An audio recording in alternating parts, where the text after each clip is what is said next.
운영체제는 프로세스로서 프로그램을 실행시키고 또 스케줄링 기법을 통해서 여러 개의 프로세스가 동시에 실행되도록 하는 프로세스 관리 서비스를 제공하고 있습니다. 자, 이러한 서비스 외에도 운영체제는 프로세스들 간에 데이터를 주고받는 통신 기능을 제공해야 합니다. 자, 우리 수업에서는 프로세스 간 통신이 왜 필요한지, 그리고 프로세스 간 통신은 어떤 식으로 이루어지는지, 그리고 그러한 통신 서비스를 이용하기 위해서 어떤 프로그래밍 API가 제공되는지를 살펴보도록 하겠습니다. 요즘은 대부분의 컴퓨터 사용자가 인터넷 환경에 익숙하기 때문에 프로그램들 간의, 즉 프로세스들 간의 통신이라는 이 개념에 대해서 그리 낯설지 않게 생각하게 될 것입니다. 즉 멀리 떨어져 있는 웹 서버라는 프로세스와 내 컴퓨터에 있는 웹 브라우저라는 프로세스 사이에서는 사용자가 웹 브라우저에 입력한 데이터를 웹 서버에게 전달해 줘야 되고, 그 전달받은 데이터를 분석해서 웹 서버는 결과를 다시 웹 클라이언트한테 전달해서 사용자가 원하는 화면을 보여줄 수 있게 되는 것입니다. 이처럼 컴퓨터 시스템에서의 프로그램은 그 프로그램 혼자서 독자적으로 어떤 최종적인 목적을 달성할 수도 있지만, 프로그램들 사이에 데이터를 주고받음으로써 원하는 목적을 달성하는 프로그램들이 훨씬 더 많은 부분을 차지하고 있습니다. 이렇게 인터넷으로서 떨어져 있는 프로그램들 사이뿐만 아니라 하나의 컴퓨터 시스템 안에 동작하는 프로세스들끼리도 서로 협력적인 관계가 필요한 경우에는 데이터를 주고받아야 되는데요. 우리가 쉽게 생각해 볼 수 있는 예 중에 하나가 웹 브라우저에서 어떤 텍스트를 긁어서 카피를 해서 우리 워드 프로세서나 또는 노트패드에 복사해 넣을 수가 있습니다. 그 경우 웹 브라우저라는 프로그램이 보여주는 그 데이터를 워드 프로세스에게 데이터로 입력하는 것이 되는데요. 이것이 바로 내부적으로는 웹 브라우저라는 이 프로그램과 프로세스와 워드 프로세스라는 프로세스 사이에서 데이터 통신이 일어나게 되는 것입니다. 자, 이처럼 프로세스들 간에 정보를 공유해야 될 필요가 있을 때, 즉 한 프로세스의 데이터를 다른 프로세스가 이용해야 될 필요가 있을 때, 그리고 두 개의 어떤 똑같은 계산하는 프로세스를 여러 개를 만들어 놓고서 데이터를 나눠 가지고 작업을 하고 그 결과를 통합해야 될 필요가 있을 때, 그리고 어떤 큰 작업을 하는데 그 작업을 나눠 가지고 역시 처리를 하고, 그러니까 그 순서대로 나눠서 처리를 하고 그것들을 통합해서 처리할 때, 모듈화 방식으로 할 때, 그리고 또 그런 데이터의 교환이 필요하기는 하는데 그것을 파일로 저장했다가 다시 파일로 읽는 이런 번거로움 대신에 프로세스 간의 직접적인 데이터 교환이 필요할 때, 그럴 때가 바로 프로세스 간의 협력이 필요한 경우이고, 이때는 프로세스 간의 데이터 통신이 데이터 통신이 이루어지게 되는 것입니다. 그것을 우리 컴퓨터 시스템 운영 체제에서는 프로세스 간 통신, 인터 프로세스 커뮤니케이션, 또 줄여서 IPC라고 부르게 되겠습니다. 자, 언뜻 생각하면은 한 컴퓨터 시스템 안에서 동작하는 프로세스들끼리 데이터의 공유, 즉 통신이라는 것은 쉽게 일어날 수 있을 거라고 생각이 될 수 있습니다. 왜냐하면 같은 메모리 공간에서 같은 램 위에서 동작을 하니까 한 프로세스에 사용하는 어떤 데이터, 즉 변수를 다른 프로세스에서 그 변수의 주소만 알면 접근할 수 있게 되는 것이죠. 이게 인터넷으로 떨어져 있을 때는 다른 컴퓨터에 있는 데이터이기 때문에 인터넷 통신 프로토콜이라는 별도의 특별한 소프트웨어가 있어야 되는 게 조금 명확하지만, 한 컴퓨터 시스템에 있는 프로세스들끼리는 비교적 손쉽게 이런 데이터 공유와 협력이 일어날 거라고 생각을 합니다. 그런데 기본적으로 운영체제는 한 컴퓨터에서 실행되는 프로세스들끼리는 서로의 메모리 영역을 침범하지 못하도록 보호를 하고 있습니다. 그렇기 때문에 이러한 협력이 필요할 때 상대방의 데이터를 내 마음대로 쓸 수가 없게 되는 것이죠. 그래서 이제 앞으로 설명할 한 컴퓨터 시스템 내에서도 이러한 이유에 의해서 프로세스 사이에 데이터 교환이 필요한데, 그것이 메모리를 공유해서 쉽게 일어날 수 있는 것은 아니고 특별한 메커니즘에 의해서 통신을 해야 된다. 그리고 그것을 인터 프로세스 커뮤니케이션이라고 얘기한다라는 것입니다. 자, 그러면 도대체 어떤 방식으로 이런 프로세스 간 통신을 구현을 하는지 살펴보도록 하겠습니다. 두 가지 방식이 있는데요. 물론 이런 방식에 따라서 실제 구현되어 있는 소프트웨어는 운영체제마다 조금씩 다를 수 있습니다. 그렇지만 대부분 다 이런 어떤 통신 방식, 즉 통신 모델이라고 하는 것을 근거로 해서 이루어지게 되겠습니다. 첫 번째는 공유 메모리 방식의 통신이 되겠습니다. 좀 전에 운영체제는 프로세스들 사이에서 서로 메모리를 침범하지 못하도록 보호를 하고 있다라고 했습니다. 그래서 별도의 통신 기법이 필요하다고 했는데, 근본적으로 생각해 보면은 프로세스들 간의 데이터를 서로 주고받는다는 것은 서로 같은 메모리를 서로 접근만 할 수 있으면 쉽게 이루어지는 것입니다. 그래서 공유 메모리라는 어떤 기법은 원칙적으로는 다른 프로세스의 메모리를 내가 참조할 수는 없지만, 공유 메모리라는 걸 별도로 만들어 가지고 이 공유 메모리만큼은 A라는 프로세스와 B라는 프로세스가 동시에 사용할 수 있도록 허가를 해주는 거죠. 운영체제가 이렇게 해주면은 이 메모리에 저장되어 있는 A라는 프로세스의 변수를 B라는 프로세스가 그 주소만 알면은 곧바로 자기의 변수인 것처럼 읽을 수가 있게 되는 것입니다. 그래서 두 프로세스가 메모리를 직접 접근해서 데이터를 교환하게 되므로 우리가 뭔가 통신 채널을 열어 가지고서 서로 간의 데이터를 주고받는 이런 방식보다는 비교적 빠르게 데이터를 주고받는 공유가 일어나게 되겠습니다. 그런데 이런 공유 메모리의 장점은 있지만, 또 한 가지 공유 메모리를 이용해서 데이터를 주고받을 때는 고려할 점이 있는데요.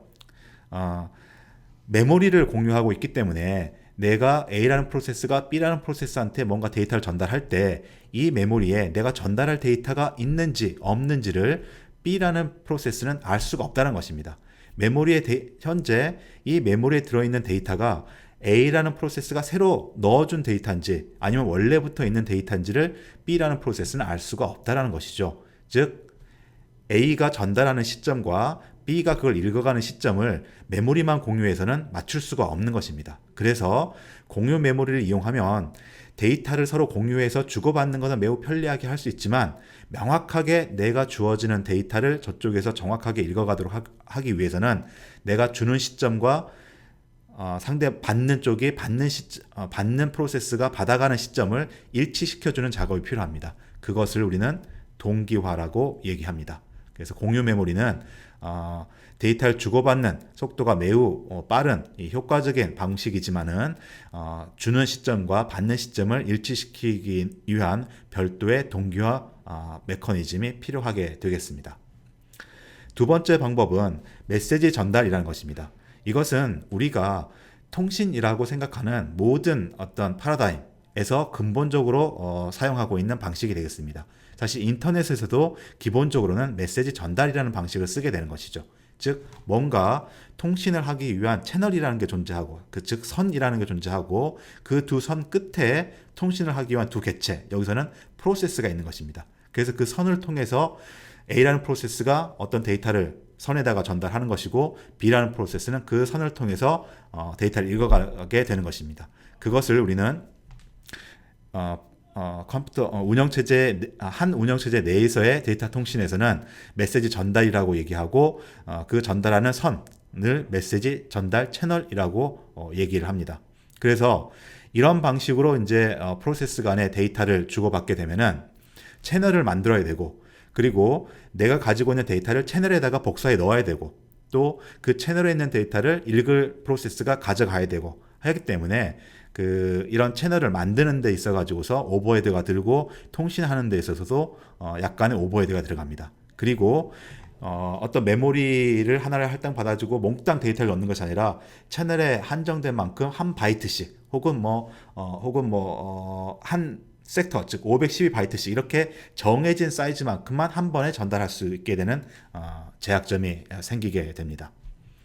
그렇지만 메시지 전달 방법은 프로그래머에게는 좀 더 편한 방식이 되는데요. 그 이유는 공유 메모리를 사용하는 경우에는 시스템 측면에서 매우 효과적인, 속도가 빠른 효과적인 것이지만, 프로그램을 하는 사람 입장에서는 그 두 전달하는 시점을 맞추기 위한 별도의 동기화 기법이 필요한데, 메시지 채널을 만들어 두면 우리가 통신 선로를 통해서 내가 말을 하면 저쪽에서 바로 듣고 하는 것처럼 전달하는 동작과 받는 동작이 완전히 별도로 구분이 되어 있습니다. 그래서 받는 쪽에서 어떤 데이터를 읽으려고 할 때 주는 쪽에 데이터가 없으면은 지금 현재 데이터가 없음을 알 수 있게 되는 것이죠. 그래서 받는 쪽에서는 항상 이게 새로운 데이터인지 데이터가 이전 건지 또는 데이터가 없는 건지를 알 수 있게 됩니다. 그래서 별도의 동기화 메커니즘이 없더라도 주는 쪽에서 보내는 데이터를 받는 쪽에서 비교적 간편하게 읽어갈 수 있는 장점이 있게 되는 것이죠. 이 그림이 좀 전에 설명한 두 가지 프로세싱 통신 방식을 아주 간단하게 그려주고 있는 것입니다. 왼쪽에 있는 것이 메시지 메시지 전달 방식이고 오른쪽에 있는 것이 공유 메모리 방식입니다. 이 전체 네모 박스는 전체 시스템 메모리를 의미한다라고 할 수 있습니다. 그래서 이만큼 커널이 사용하고 있는 메모리이고 프로세스 A가 이만큼 사용하고 있고 프로세스 B가 이만큼 사용하고 있다라는 뜻입니다. 이때 메시지 전달 방식을 하게 되면은 메시지 채널을 만들어야 된다라고 했습니다. 그것이 바로 커널이 만들어준 메시지 통신 채널이 되겠습니다. 그래서 일정한 커널 메모리 영역을 그 통신 선으로 사용하게 되는 것이죠. 그래서 A라는 프로세스가 B라는 프로세스에게 데이터를 전달해주고 싶으면 첫 번째로 자기가 가지고 있는 데이터를 통신 채널에 해당하는 커널 메모리 영역에 복사를 해놓고 그 다음에 B라는 프로세스가 그 데이터를 읽어가는 이런 방식이 되겠습니다. 이때 B라는 프로세스는 A라는 프로세스가 언제 데이터를 넣을지 알 수는 없습니다. 그렇지만 B라는 프로세스가 그냥 이 통신 채널을 읽게 되었을 때 아직 A라는 프로세스가 통신 채널에 데이터를 넣지 않았으면 커널이 이 통신 채널에 대해서 비어있음을 알려줄 수 있기 때문에 B라는 프로세스는 아직 도착하지 않은 데이터에 대해서 기다릴 수 있는 기회를 갖게 되는 것입니다. 그래서 A, B 두 프로세스가 데이터를 전달할 때 서로 내가 보낸 걸 언제 받을지 또는 내가 받고 싶은 것을 언제 보냈을지 이런 거 고려 없이 자기가 보내고 싶을 때 보내고 받고 싶을 때 받게 되면 이 통신 채널을 통해서 자동으로 보내고 받는 시점이 일치하게 만들어질 수 있게 되는 것이죠. 그래서 시스템 측면에서는 커널을 거쳐가는 오버헤드 때문에 좀 성능이 떨어지는 면이 있긴 하지만 프로그램을 만드는 입장에서는 그 둘 사이에 데이터를 주고받는 시점을 별도로 맞출 필요가 없기 때문에 비교적 간단한 프로그램을 할 수 있다는 장점이 있습니다. 반면에 쉐어드 메모리 방식은 이 그림에서 보는 것처럼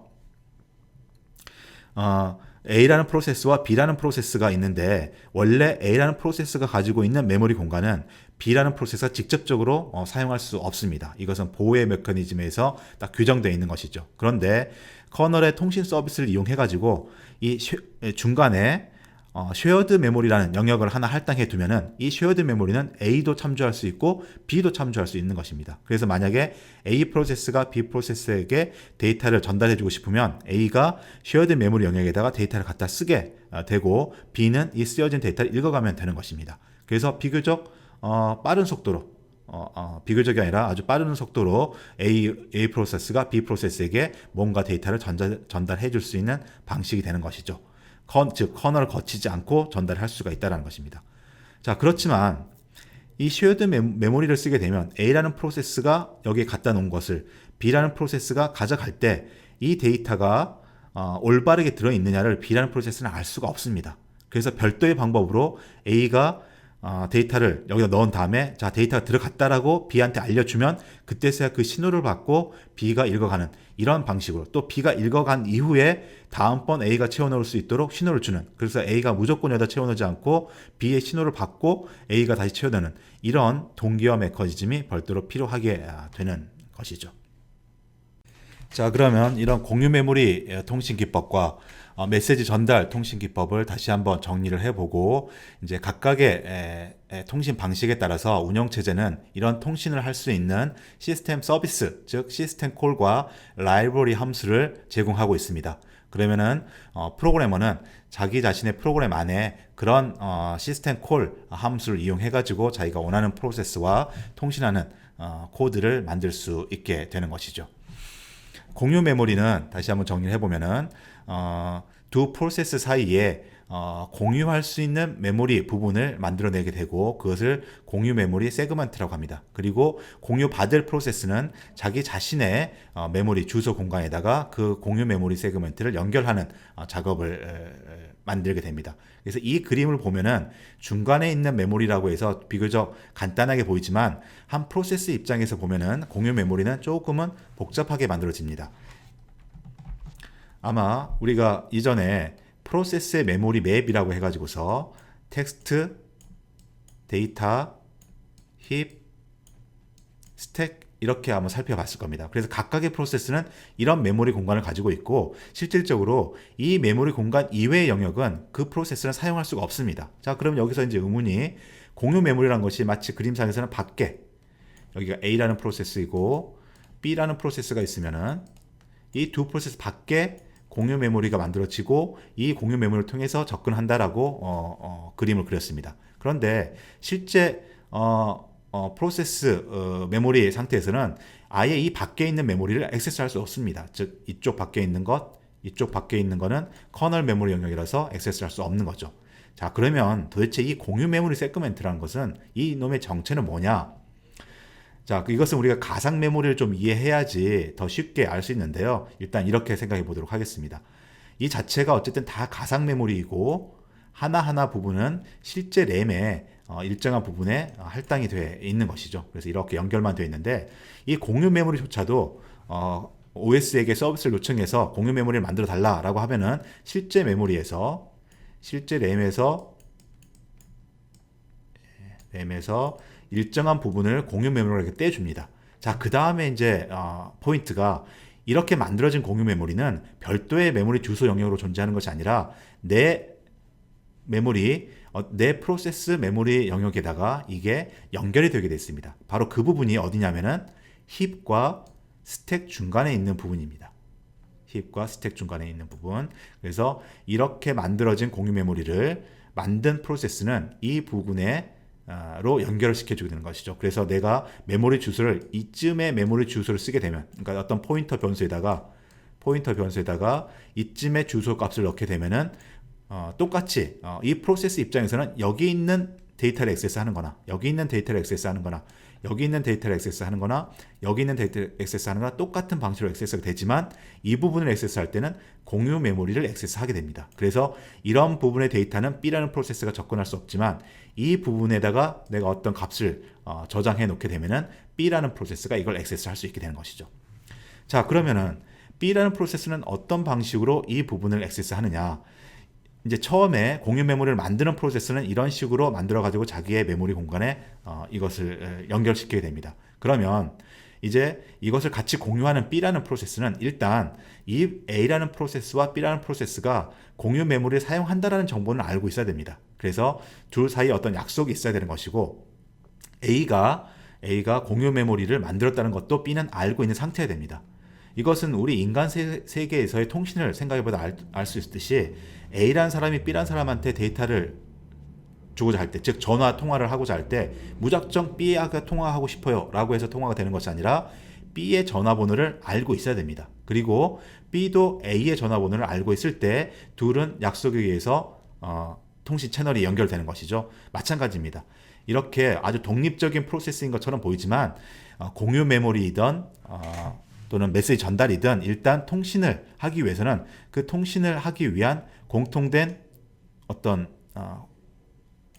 자원, 여기서는 공유 메모리가 되는 것이고 메시지 전달 방식에서는 메시지 채널이 되는 것이고 이런 것들을 둘은 미리 알고 있어야 되는 것입니다. 자, 이런 상태에서 B는 이미 만들어진 공유 메모리를 자신의 메모리 공간에다가 부착을 시키게 됩니다.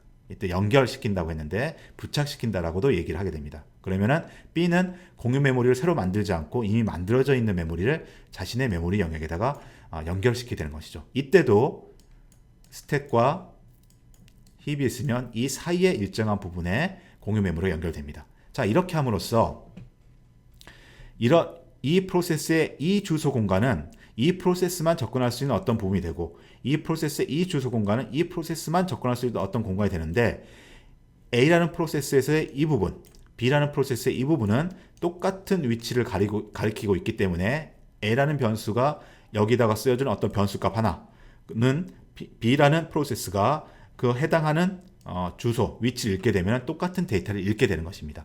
이것이 바로 공유 메모리 통신 기법이 되겠습니다.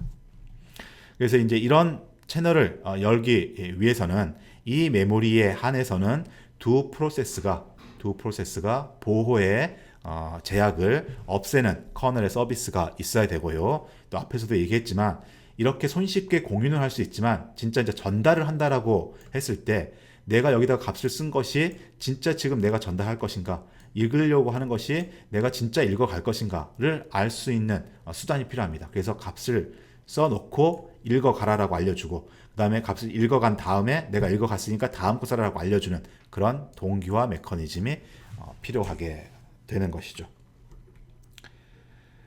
그리고 이러한 이제 공유 메모리 기법은 여러 가지 통신 방법 중에서 클라이언트 프로그램과 서버 프로그램, 그러니까 한 시스템에 있다 할지라도 데이터를 공급해주는 프로그램과 프로세스와 공급받는 프로세스가 있는데 공유 메모리는 큼직한 부분을 딱 떼가지고서 버퍼로 사용할 수 있기 때문에 많은 데이터를 주고받는 클라이언트 서버 모델에서 비교적 효율적인 통신 방법이 되겠습니다.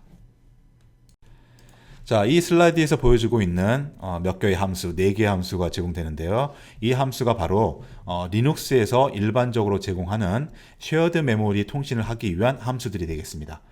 자, 우리가 통신이라고 생각하면은 여러분이 어떤 함수를 혹시 기대했을 거냐면은 데이터를 전달한다, 그리고 데이터를 받는다, 즉 데이터를 샌드한다, 데이터를 리시브한다, 이런 것을 쉽게 생각할 수 있습니다. 그러나 쉐어드 메모리라는 방식은 실질적으로 데이터를 전달한다는 것과 전달받는다는 것의 개념이 없습니다.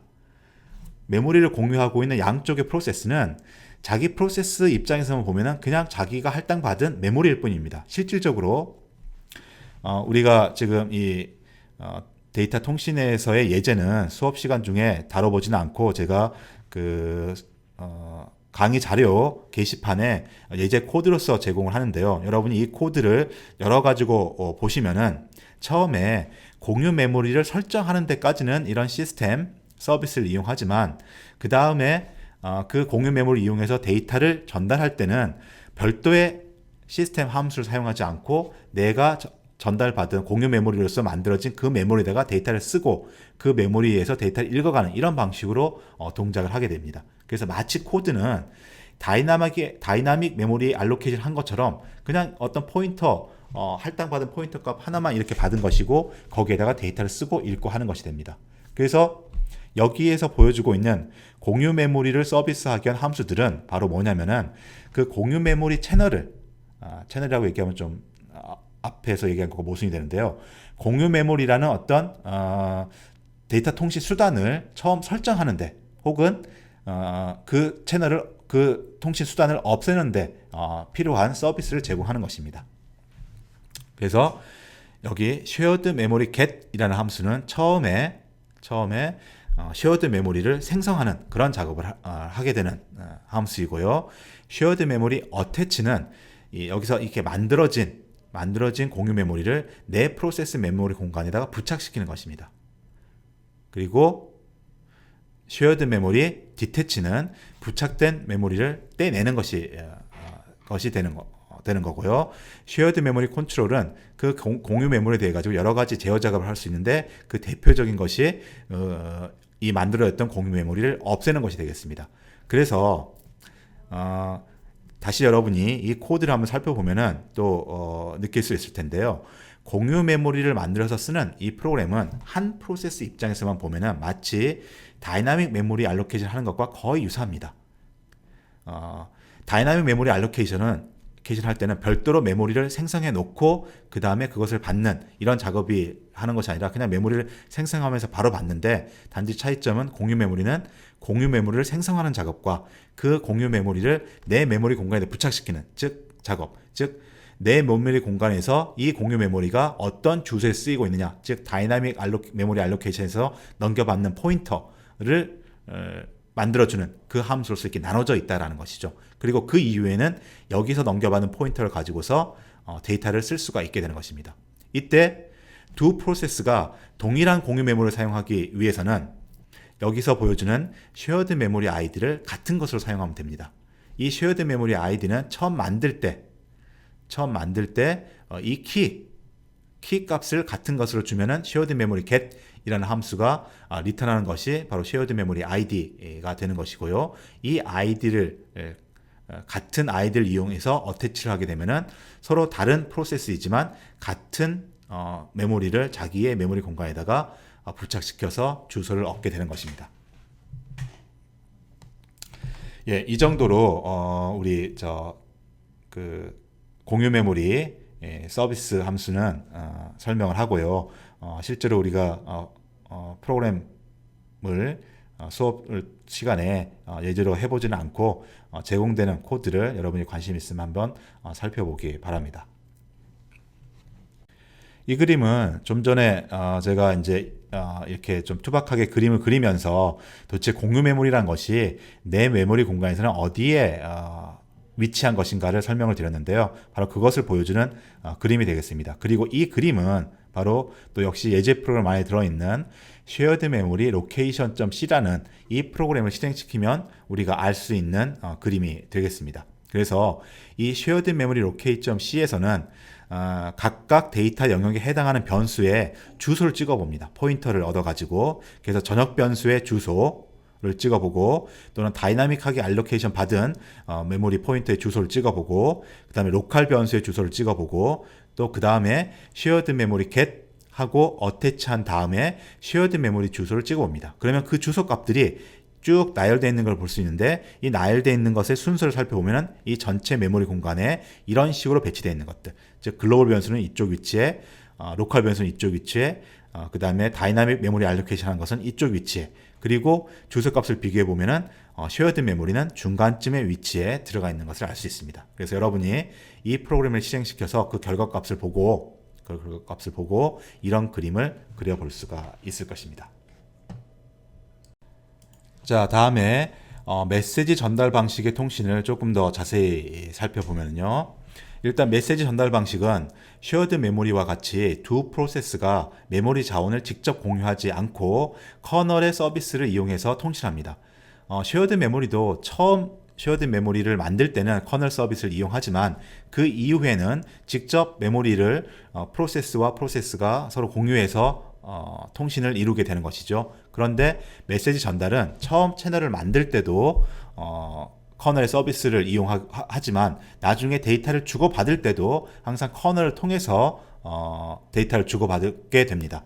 자, 그렇기 때문에 장점은 또 어떤 게 생기냐면은 커널이 그 데이터 주고받음을 중간에서 관리할 수 있기 때문에 데이터를 보내는 것과 데이터를 받는 것의 상황을 컨트롤할 수가 있습니다. 그래서 별도의 동기화 메커니즘 없이도 두 프로세스가 정확한 위치에서 데이터를 주고 준 데이터를 받아갈 수 있는 통신을 만들 수 있게 되는 것이죠. 자, 그리고 앞에서 shared 메모리는 실제로 데이터를 주고받는 것이 샌드와 리시브의 개념이 있지 않고 그냥 메모리 변수에다가 데이터를 쓰는 이런 것이라고 했는데 이제 메시지 전달 방식을 하게 되면 명시적으로 데이터를 샌드 한다는 것과 리시브 한다는 오퍼레이션이 나눠지게 되어 있습니다. 그래서 커널은 샌드 하는 서비스를 제공해서 데이터를 자기가 받아가지고 리시브 하는 프로세스한테 그 받은 데이터를 전달해주는 이런 서비스를 제공하고 있습니다.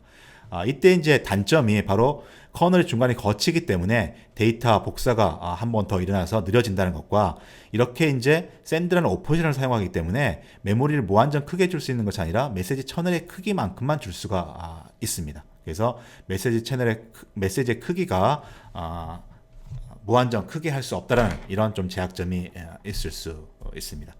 즉 여기 고정적일 수도 있고 가변적일 수도 있다라고는 했지만 가변적으로 한다 하더라도 크게 만들 수는 없다라는 것이죠. 이 채널이 제공하는 한도까지만 허용할 수 있습니다.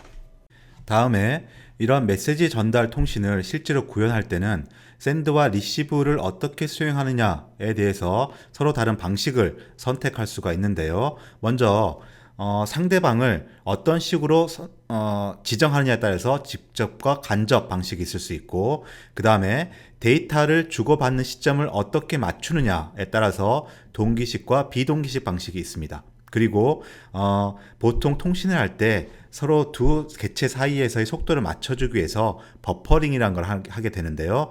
그 버퍼링을 자동적으로 하게 하느냐, 아니면 버퍼의 크기를 내가 명시적으로 지정해 주느냐 따라서 서로 다른 버퍼링 하는 이런 방식이 있을 수 있겠습니다. 자, 그 중에서 샌드와 리시브의 시점을 어떻게 맞추느냐 하는 동기식이냐 비동기식이냐라는 것에 대해서는 조금 더 설명을 하도록 하겠습니다. 바로 이 동기화 또는 동기식, 이 싱크로너스 또는 싱크로나이제이션이라는 단어는 우리 이제 컴퓨터 시스템을 이해하는 데 있어 가지고, 또 우리가 프로그램으로 소프트웨어를 구현하는 데 있어 가지고서 앞으로 이제 꽤 자주 나오는 개념이 되겠습니다. 이 동기화라는 개념은 항상 기본이 두 개의 개체가 있는 것입니다. 프로그램을 할 때도 A라는 프로세스와 B라는 프로세스, 또 통신을 할 때도 이쪽 클라이언트 프로그램과 저쪽 서버 프로그램, 이런 식으로 동작하는 두 개체가 있을 때 이 두 개체가 서로 뭔가를 매칭시키는 방법에 있어 가지고서 동기식이냐 비동기식이냐 이런 말을 쓰게 되는 겁니다. 그런데 이 용어가 컴퓨터를 처음 공부하면서 조금 어려울 수 있는 것이, 근본적으로는 같은 의미에서 하나의 의미에서 출발을 했지만 이게 적용 분야가 어디냐에 따라 가지고서 그것을 설명하는 것이 약간씩 달라집니다. 그래서 여러분이 이 동기라는 것의 의미를 정확하게 이해하고 있지 못하면 이쪽에서 이 분야에서 사용하던 개념과, 즉 OS에서 동기식 비동기식 했을 때와, 또는 저기 우리 어떤 앱을 만들 때 클라이언트 서버 프로그램을 이렇게 만드는데 거기서 동기식으로 뭔가 통신을 한다라고 이런 식의 말을 했을 때의 어떤 개념과 조금 뭔가 다른 혼동을 느낄 수 있습니다. 아무튼 자, 이걸 이제 정리해서 동기식이라는 동기화라는 것에 가장 근본적인 것이 뭔지를 여기서 이해하고 넘어가도록 하겠습니다. 바로 그 키는 시간이 되겠습니다. 항상 동기를 얘기할 때는, 동기라는 걸 얘기할 때는 두 개체가 있는 것이고요. 두 개체가 시간상으로 어떤 포인트를 일치시키는 것, 그것을 바로 동기라고 얘기를 합니다. 그래서 일치시키는 방식으로 동작을 하는 것이 동기식 방식, 일치시키지 않는 방식으로 동작하는 것이 비동기식 방식이 되겠습니다. 이것을 좀 전에 우리가 이미 이제 살펴봤던 메시지 전달에서의 통신 방식으로 한번 대입을 해가지고 설명을 해보면요. 만약에 두 개체가 이 메시지 채널을 통해서 동기식으로 통신한다라고 하면은 어떤 방식으로 통신을 하는 것이냐면은, 샌드하는 프로세스가 데이터를 전달을 합니다. 이럴 때 샌드하는 프로세스와 리시브하는 프로세스가 시간을 맞춘다는 의미가 바로 동기식이거든요. 그때 시간을 맞춘다는 것은 샌드하는 프로세스가 싹 샌드를 마치는 이 시점과 리시브하는 프로세스가, 데이터를 받는 프로세스가 리시브를 딱 맞추는 시점이 일치된다는 겁니다. 그게 당연한 것처럼 보이는데 이게 왜 이렇게 거창한 용어로 얘기하느냐 하면은, 실질적으로 통신만 생각하면 두 프로세스가 서로 통신을 하고 있다는 걸 알고 있지만, 각각의 프로세스는 컴퓨터 시스템 내에서 서로 다른 스케줄링 그 상태에 놓이면서 동작을 하고 있습니다. 그래서 A라는 프로세스가 쭉 프로그램을 실행하는 시간의 흐름하고 B라는 프로세스가 쭉 프로그램을 실행하는 시간의 흐름은 둘 사이에 어떤 상관관계도 없게 되는 것이죠.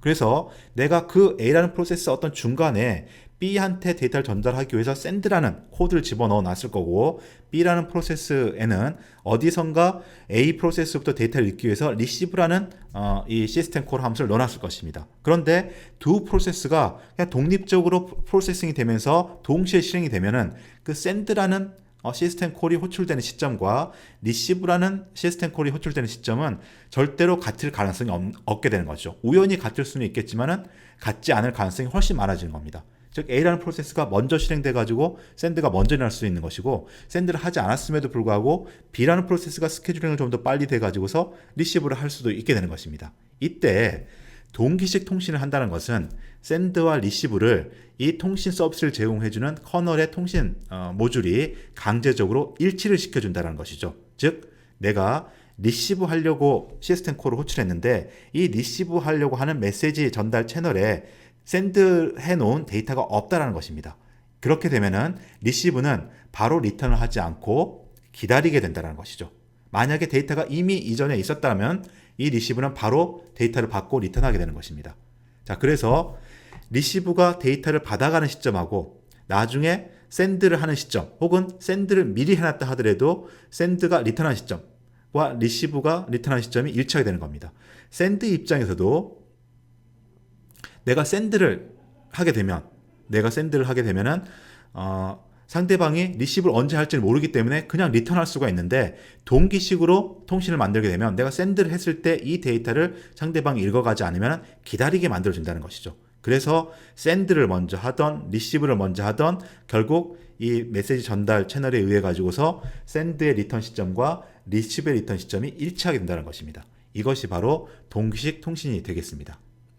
자, 이때 동기식 통신이라는 것을 여기 보시면 synchronous라는 말로도 표현하고 영어 용어로서 블락킹이라는 말로도 표현합니다. 원칙적으로 synchronous라는 말과 블락킹이라는 말은 좀 다른 개념입니다. 그런데 이 통신 입장에서 보면 두 개는 같은 것을 설명하는 것으로서 쓰여질 수가 있습니다. 그 이유는 뭐냐면 바로 동기화를 이루기 위해서, 샌드와 리시브의 동기화를 이루기 위해서 이 커널의 메시지 전달 서비스는 어떤 방법을 이용하냐면, 샌드하는 놈이 샌드하는 놈이 완료되기 전에 리시브를 먼저 했다면 리시브가 기다리게 하는 것이고, 그 다음에 리시브 하기 전에 샌드가 먼저 됐다면 샌드를 기다리게 한다고 했습니다. 즉 어떤 프로그램의 실행을 기다리게 하는 것, 즉 프로그램의 실행을 막아두는 것, 방지하는 방식으로서 이 동기화를 이루게 됩니다.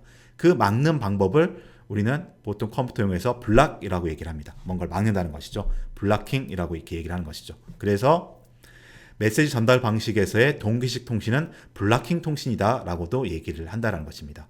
그래서 앞에서도 얘기했지만 여러분이 이제 다른 분야에서도 이런 동기화 또는 블락킹 이런 얘기가 많이 나옵니다.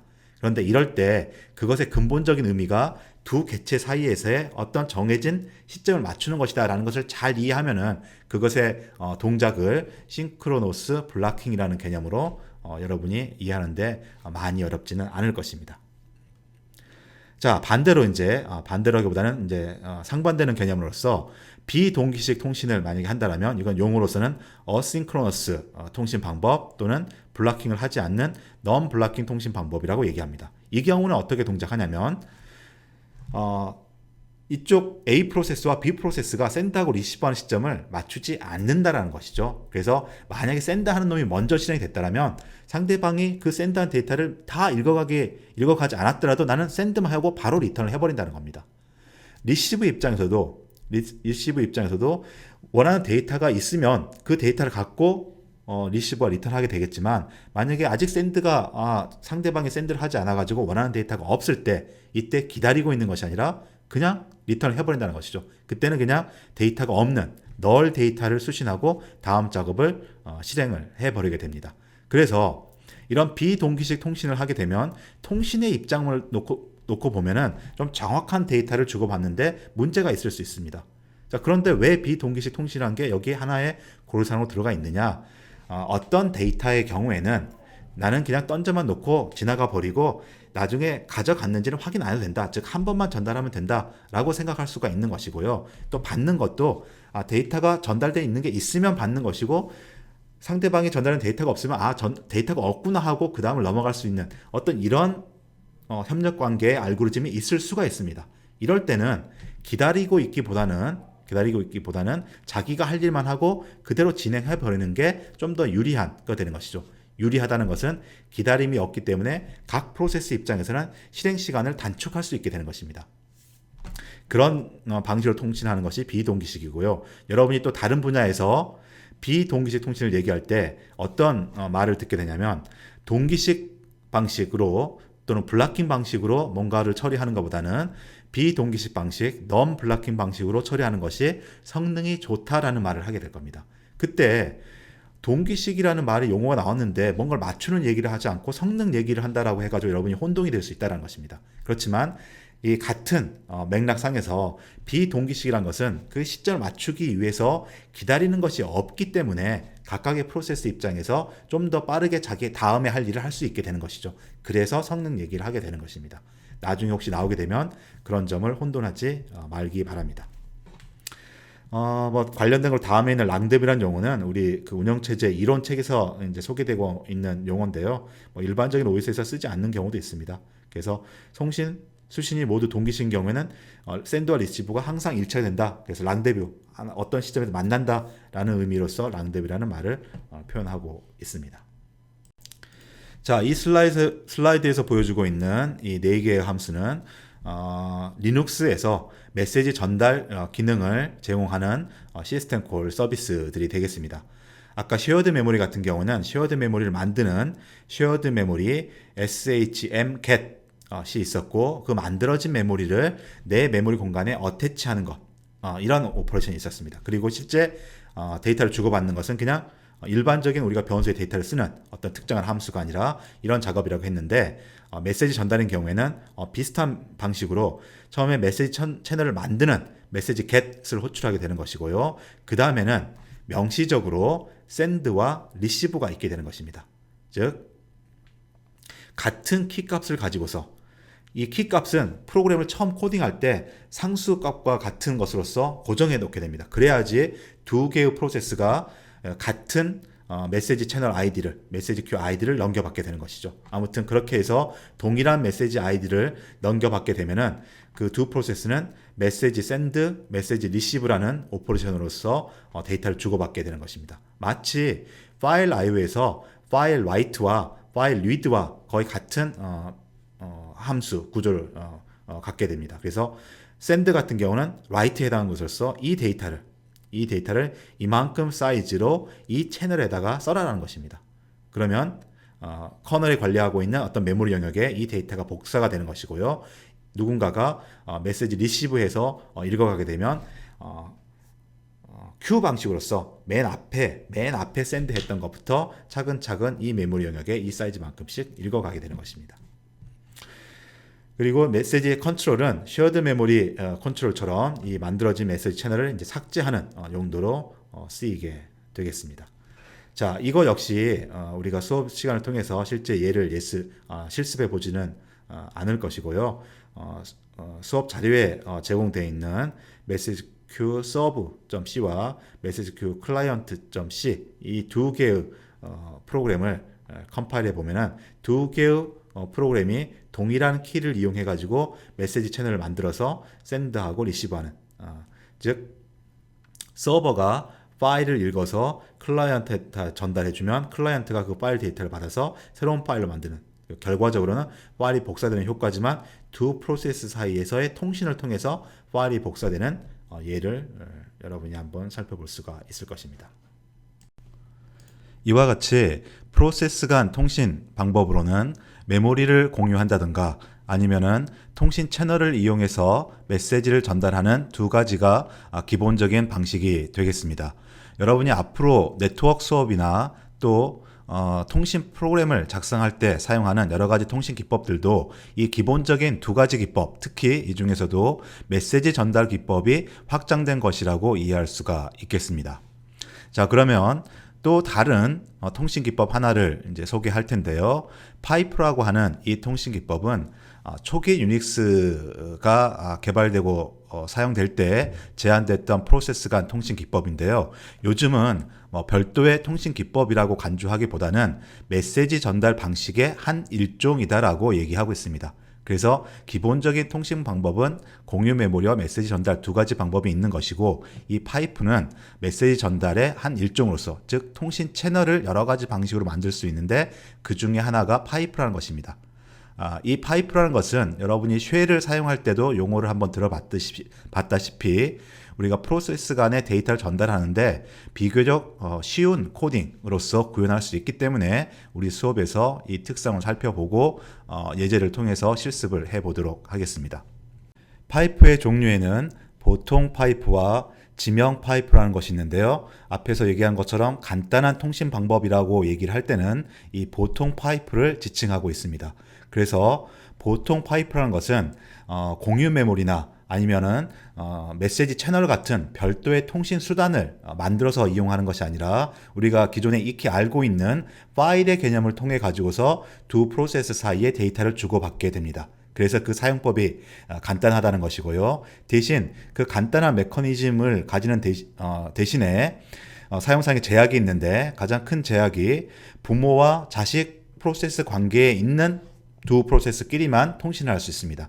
임의의 두 프로세스가 통신할 수가 없는 것이죠. 그리고 통신의 방향이 한 방향, 단방향으로만 통신할 수가 있습니다. 즉 부모가 자식에게 데이터를 전달해 주거나 또는 자식이 데이터를 전달해 주거나 둘 중에 한 가지 방식으로만 통신을 할 수 있다는 것이죠.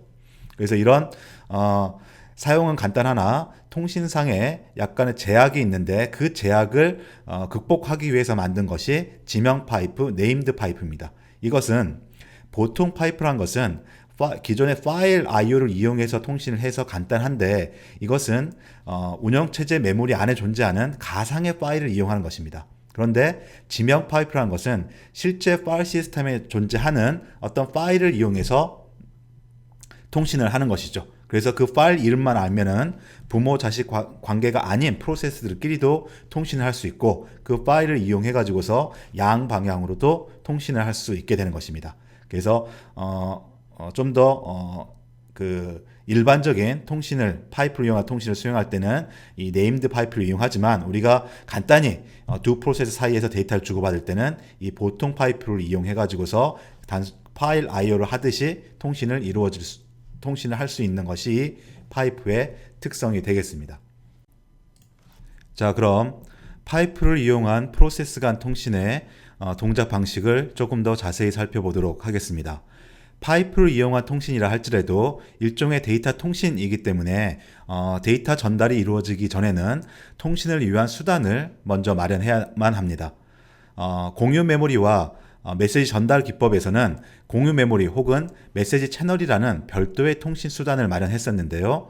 이 파이프 통신에서는 우리가 기존에 알고 있던 파일 개념을 이용해서 통신을 하게 됩니다. 그래서 파이프를 만든다라는 것은 우리가 파일을 오픈하는 것과 거의 유사한 동작을 하게 되는 것입니다.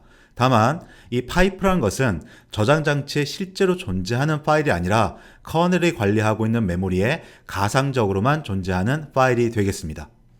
어쨌든 우리가 파이프를 생성하게 되면은 그 프로세스가 가지고 있던 파일 테이블에 어떤 다른 특수한 파이프라는 파일을 가리키는 파일 디스크립터를 하나 가지게 됩니다. 즉 여기에 A라는 프로세스가 있을 때 파일을 오픈하게 되면 이 프로세스가 가지는 파일 테이블에 각각의 엔트리로서 오픈된 파일의 파일 디스크립터를 우리가 가지게 되는데요. 이때 파이프를 새로 만들게 되면 똑같이 파일 테이블에 한 엔트리가 만들어지면서 이것은 하드디스크에 저장 장치에 있는 파일을 가리키는 것이 아니라 OS가 관리하고 있는 메모리상의 가상의 파일, 즉 이것이 바로 파이프가 되는 것이죠. 이 파이프를 가리키는 파일 디스크립터가 생성되게 되는 것입니다. 그래서 이 파이프를 통해서 데이터를 주고받을 때는 우리가 이 파일 디스크립터에 대해서 read하거나 write하게 되면 이 파이프란 통신 채널을 이용해 가지고서 데이터를 주고받을 수가 있게 되는 것이죠. 자, 그러면은 어쨌든 이제 파이프는 이렇게 생성이 되는데 통신을 하려면 또 다른 B라는 프로세스가 이 파이프라는 채널을 공유해야만 합니다. 자, 이때 우리가 이제 미리 알고 있어야 될 정보는 한 프로세스가 이런 내용을 가지고 있을 때 이 프로세스가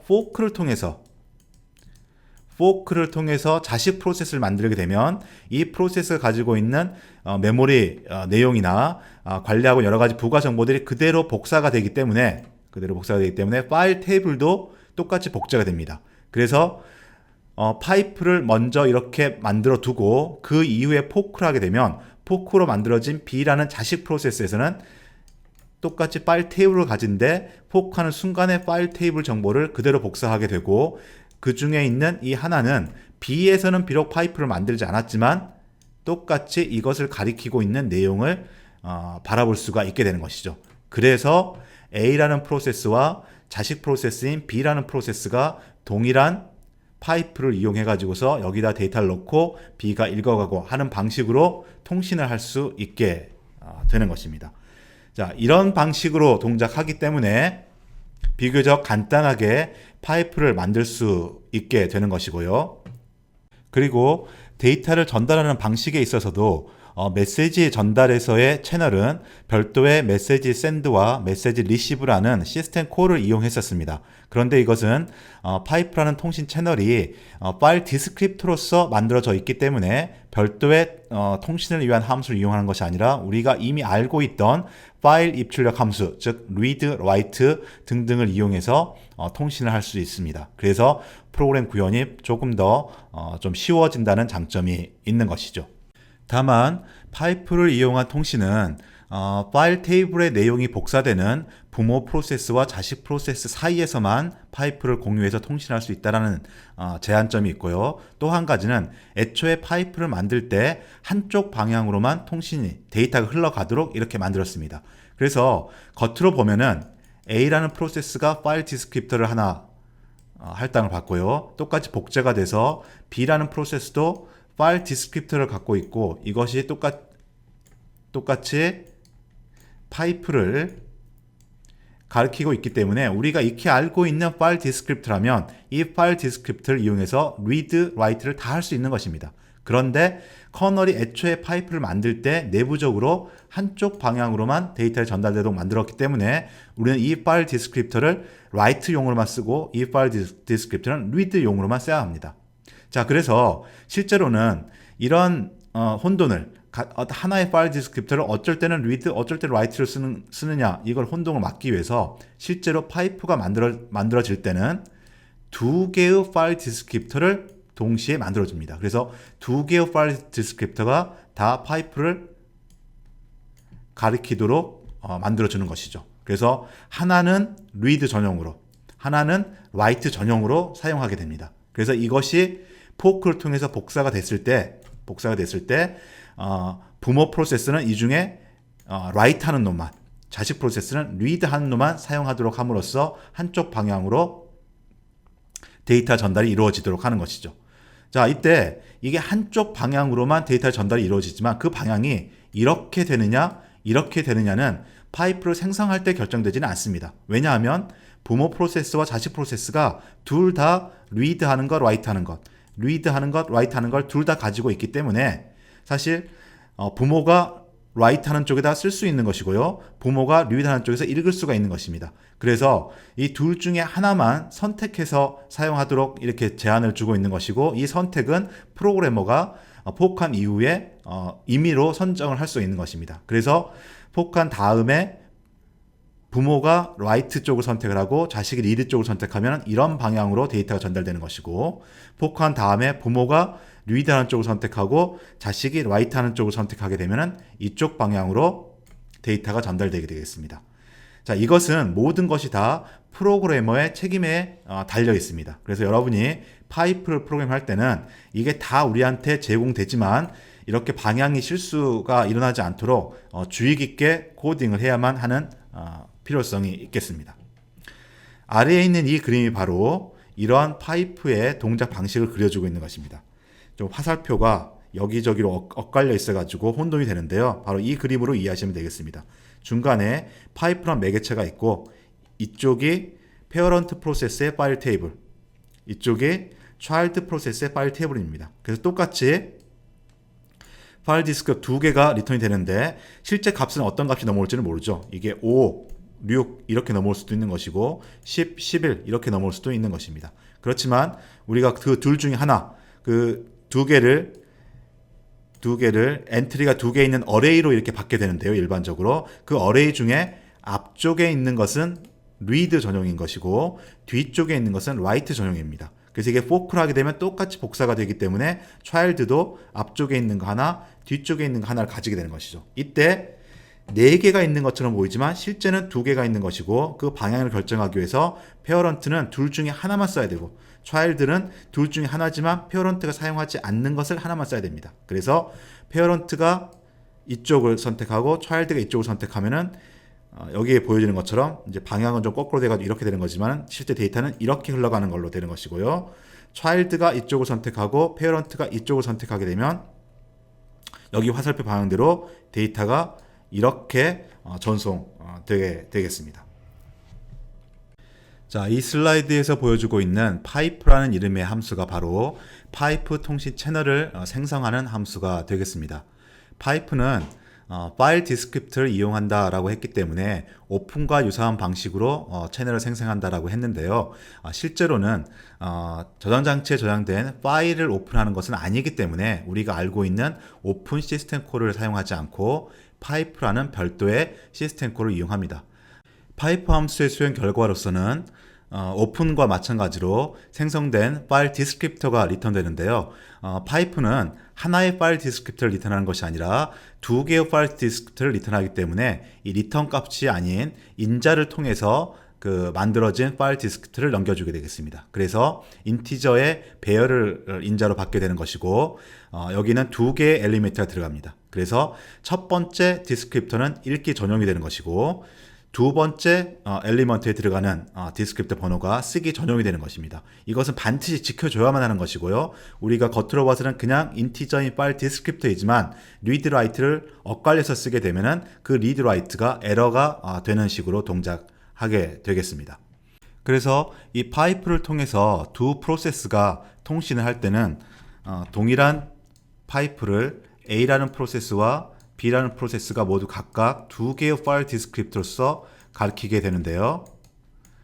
파이프의 한 방향 통신을 하기 위해서 이쪽 혹은 이쪽을 하기 위해서 이 둘 중 하나만 선택하게 되고 나머지 하나는 이것이 만약에 read 이쪽이 write 이렇게 하게 되면 이쪽 방향으로 데이터를 전달해 주기 위해서는 자기가 사용하지 않는 이